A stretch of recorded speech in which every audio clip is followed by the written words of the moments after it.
Hello, welcome to Black Friday with Brittany Kennedy. Today is May 22nd, 2020. I hope you guys have had a lovely week. I hope you are staying safe as much as possible. I know a lot of the restrictions about coronavirus have been lifted, allowing a lot of more businesses to open up, but the pandemic is not over, which means that you guys should be trying to stay as safe as possible, keeping yourself as healthy as possible. So make sure you wear your mask, you've got your gloves, and keep hand sanitizer on you. If I were you, I wouldn't go out unless I had to, but hey, that's just me. The choice is yours. For those of you guys that are new to this channel, this is a space where I like to talk about socioeconomic issues in the Black community that are too taboo to talk about. I talk about them here. The thought process is that if we create awareness, we will start to think about solutions. Those solutions will help us build a better community for ourselves. That's my thought process. Last week I talked about the Ahmaud Arbery case, and it kind of bothers me. They recently started talking about some theft case that he had years back. So I guess the next line of defense is now slander, which kind of brings me to the topic of today. I want to kind of switch gears a little bit and talk about a term that I really don't feel like we should be using. I think we should ban this term. I think we should boycott it. People of color. Why do we allow ourselves to be called people of color? And why have we allowed this term to, become this all-inclusive idea, concept, where Asians are people of color, Hispanics are people of color, Middle Eastern people are people of color? I don't really understand it. And actually, about a year ago, this topic came up because a woman named Farah Suleika posted something on her Facebook page, and it wasn't in defense of her full lips. She is Middle Eastern with gorgeous full lips, and I guess people have been saying that her lips are fake. And so in defense of her full lips, she started to talk about how women of color have full lips and she was born with these lips and blah, blah, blah, blah, blah. Now, granted, the lips are hers, as so she says, and it looks as though they are. The thing that got me though was that woman of color, and that was the first time it struck me that I did not like the term woman of color or people of color, because it includes people in a way that undermines the history of what it means to actually be colored, which is kind of like the evolution of this term, right? Back in the day, it was colored. You know, if you were colored, you had to drink from a certain water fountain versus the white people. So when this term came about, it wasn't used to describe people who were from the Middle East or Asians or Hispanics. It was specifically to degrade Black people. So why we have allowed this term to become so far aggressive is beyond me. I don't understand it. So I had a very nasty dispute that went back and forth, or it turned very nasty anyways, with this woman, Farah Suleika, who has now decided to write a blog about me. The blog's been up for about a year now, and I didn't really realize that she calls me a Islamophobia. Basically, that I'm prejudiced against Muslims, which is not true. I actually considered myself a Muslim at one point in time when I was searching different religious solutions for my spirituality. I did Ramadan. I still do Ramadan. I love Muslims. I do not like people who decide that it is proper to kill others in the name of God, but I do like Muslims. I'm not prejudiced against them or any other race at all. I'm prejudiced against hate, and that is it. But anywho, this got me thinking more again about the term people of color, because this blog is still out there. And, you know, it made me start to kind of wonder if my thoughts about this term were not common. Like, maybe I shouldn't have said that she was not a woman of color. Maybe I shouldn't have made that comment on her post. But I really believe that. I really believe that this person is not a woman of color. I really believe that people should not use this term. So I decided to go to a Facebook group that I'm in called Black Consciousness. And I asked just briefly, kings and queens, what do you guys think of the term people of color? And the majority of us do not like it. We do not agree with the term people of color. We do not believe that it is an all-inclusive term because it does not it is not a good way to describe the different kind of discriminations that we face as a black person versus an Indian versus a Pakistani versus a Hispanic versus, like, it just does not do it justice. So I decided to do a little bit more research beyond just the public group of, hey, what's your opinion? And I found that actually other people actually think that this is a term that should be banned. Let's go to the Los Angeles Times. This article is by a woman named Naja Wadatala. I hope I pronounced that correctly. She is a black woman. And the article is titled, Op-Ed, the term people of color erases black people. Let's retire it. So I'm going to read from her article. And I'm going to start at the bottom here. I include all links from research that I have checked out. Anything that I include is going to be linked in the bottom so you can check it out yourself. She says, the reality is that not all people of color suffer equally from the effects of institutional racism. Black women are least likely to be promoted and supported by their managers in the workplace. Police kill unarmed black people at higher rates than other races, especially black women. According to the Sentencing Project, black women represent roughly 14% of the female population of the United States, but 30% of all females incarcerated. Black children are also almost 9 times more likely than white children to have a parent in prison, while Hispanic children are 3 times more likely. Research also suggests that black women are more likely to be publicly objectified, harassed, and dehumanized. Meanwhile, in 2016, Asians were the highest earning racial and ethnic group in the United States.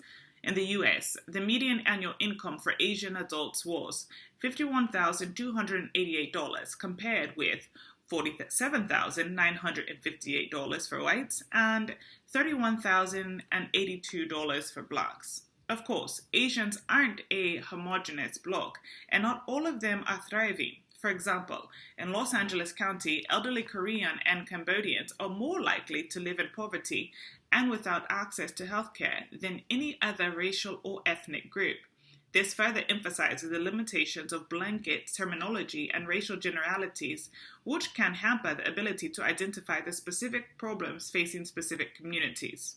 And I think that's really the point here. None of this is to say that the interracial and ethnic solidarity implied by earnest use of people of color isn't important. Of course they are. Our struggles share commonalities, but even more important is doing the hard work of understanding and fighting to overcome the distinct layers of injustice that face people of different identities and different layers within those identities. A black person has different challenges than someone who is both Muslim and black, and a black Muslim woman has different challenges still. Passing the implications of these differences instead of flattening them is what it means to be intersectional, an important but widely misunderstood concept, even by the liberals who use it most. Intersectionality is not about building the biggest interracial team possible. It's about catering to the individual needs of different communities to make sure no one is left behind. The idea of different groups of minorities working together to fight racism of all sorts is fantastic, but any effort that sees the struggles of all minorities as a single movement is actually harmful. Black women, for example, are a minority within a minority, and we're being left behind. Rectifying that means the work of inclusivity has to go beyond being friendly to women of color. Perhaps the best place to start is to retire the term altogether. I love this article. Most importantly, I love where she says, the idea of different groups of minorities working together to fit racism of all sorts is fantastic, but any effort that sees the struggles of all minorities as a single movement is actually harmful. It's not a single movement, guys. It's not. Black Lives Matter is a completely separate matter than how many Hispanics are being killed. It's completely different. It's not even like you can't even weigh it the same. When you use the term Black Lives Matter, like what term do we use to describe Hispanics being killed? There is like really nothing. So the term people of color does not do justice to the Black community because it undermines our struggle. It undermines everything that we go through. So I then looked at another article, which to me was quite fascinating, actually. And why are you not loading, lovely article? And this article was describing was from a student who was describing her experience in the classroom at San Diego State. She describes how she views her experience as there could be a lot of people of color in one room, and yet she's still the only woman, only black woman there, or the only black person in the room, thus making her feel not part of a group, but isolated. And she actually says, for me, using the term people of color feels like I can't be my true and authentic self, almost as if I had to hide a crucial part of me or to not tap into the overall essence of my blackness. Describing myself as a person of color feels like walking into a space with an apology hanging around my neck for any offense my blackness may cause. That was extremely moving to me, actually. Just reading it makes me want to cry because I feel her 100%. I feel her experience. I feel what it feels like to go through what she's going through. And this article is recent, April 14, 2020, written by Trinity Bland. The article is from the Daily Aztec, and it's titled Opinion, the term people of color fails to be properly inclusive of the Black community. So it's pretty factual that a lot of people feel this term is not a good term. It doesn't do us justice. It does not do a good job of describing the struggles that we are going through. And just to kind of show you a little bit of the responses I got from individuals in this group that I'm in. Let's see here, just to check on the comments, check out some of the comments. And apparently my computer decided to reload itself and did not do a good job of saving the points where I was. So excuse me for taking a little bit more time here, but there was one woman who said something beautiful. Catherine Freeman said, people of color aren't being hunted down in the streets of America and being murdered. Black people are. And I think that's just the reality of our situation. It is so difficult I don't want to pull us all apart. I want us to have some kind of commonality, right? And we do have commonalities because we are being discriminated against, whether or not you're Black, Asian, Hispanic, whatever your nationality is that is not white, we are definitely discriminated against in America. But to use the term people of color completely undermines the fact that we went through slavery, 400 years of it. And it was very impressive to me that a gentleman actually reached out to me privately via Messenger. His name is, I hope I don't butcher his name. If I do, I apologize. Jairo Viafara. And he shared a presentation that he actually did at, let me just pull it up here so I don't misquote it here, but a presentation Afro-Caribbean Association of Mantibo back in November of 2019. And his is titled People of Color, Why Black People Should Not Use This Label. And he talks about specifically how we went through 400 years of inequality. I mean, and it's still counting. It's not like over, right? He talks about how the term went from colored to minorities to people of color. Quite an interesting progression. But colored initially was used to describe Black people. It was not used to describe people of Middle Eastern descent. You guys weren't like migrating to America at the point in time where slavery and racism was at its height in America. That was not a thing. So to me, I'm actually quite offended by this term that has become so widely accepted and used because, number one, we were considered 3/5 of a person at one point in time, right? Black people were considered 3/5, not a full person, but 3/5 of a person. And a Hispanic or an Asian or anybody who acknowledges and realizes that this term has evolved from the term colored would understand and would say, you know what? We are actually, by accepting the term people of color, we are now taking on that ownership, that blanket of devaluation. Because that's really what they've done to describe us, is devalued us. Oh, you're colored. You're a minority. Minority doesn't even sound good. It doesn't even feel good. You're less than, basically. You're less than white people. You're less than this, right? You represent a smaller portion of people. Why would you accept that term? If a term had evolved to describe people that were less than 3/5 of a person, less than a full person, why would you even decide to say, like, I'm a person of color? You don't realize that they're calling you colored? That they're effectively calling you nigger? You don't get that?